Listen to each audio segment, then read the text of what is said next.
Saved from scrap. There's a scrap yard near Edward Station. It is full of rusty old cars and machinery.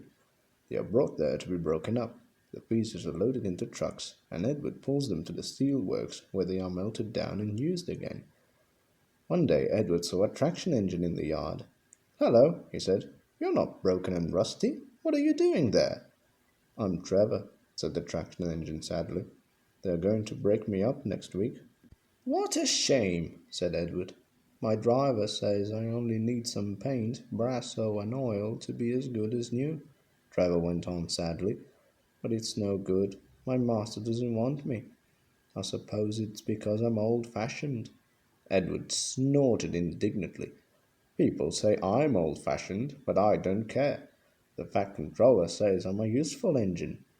"My driver says I'm useful too," replied Trevor. "I sometimes feel ill, but I don't give up like these tractors. I struggle on and finish the job. I've never broken down in my life," he ended proudly.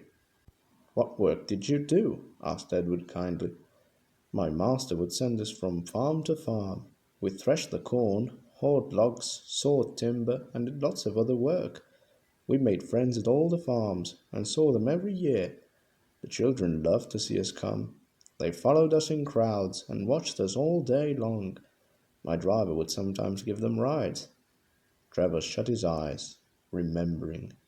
"I like children," he said simply. "Oh, yes, I like children." "Broken up, what a shame! Broken up, what a shame!" clanged Edward as he went back to work. "I must help Trevor, I must." He thought of the people he knew who liked engines. Edward had lots of friends, but strangely none of them had room for a traction engine at home. It's a shame," he hissed as he brought his coaches to the station. Then, "Beep, beep," he whistled. "Why didn't I think of him before?" Waiting there on the platform was the very person. "Morning, Charlie. Morning, Sid. Hello, Edward. You look upset. What's the matter, Charlie?" he asked the driver. "There's a traction engine in the scrapyard, Vicar. It'll be broken up next week, and it's a shame. Jem Cole says he never drove a better engine." "Do save him, sir. You've got room, sir." "Yes, Edward, I've got room," laughed the vicar, "but I don't need a traction engine. You saw wood and give children rides. Do buy him, sir, please." "We'll see," said the vicar, and climbed into the train. Jem Cole came on Saturday afternoon. "The Reverend's coming to see you, Trevor. Maybe he'll buy you." "Do you think he will?" asked Trevor hopefully. "He will when I've lit your fire and cleaned you up," said Jem. When the vicar and his two boys arrived in the evening, Trevor was blowing off steam. He hadn't felt so happy for months. "Watch this, Reverends," called Jem, and Trevor chuffed happily about the yard.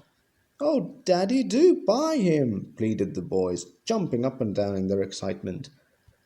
"Now I'll try," and the vicar climbed up beside Jem.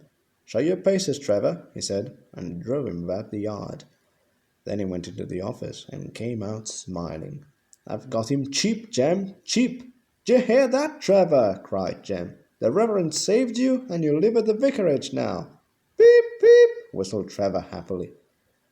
"Will you drive him home for me, Jem, and take these scallywags with you? They won't want to come in the car when there's a traction engine to ride on."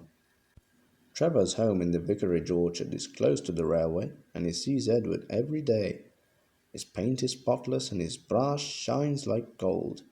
He saws firewood in winter, and Jem sometimes borrows him when a tractor fails. Trevor likes doing his old jobs, but his happiest day is the church fete.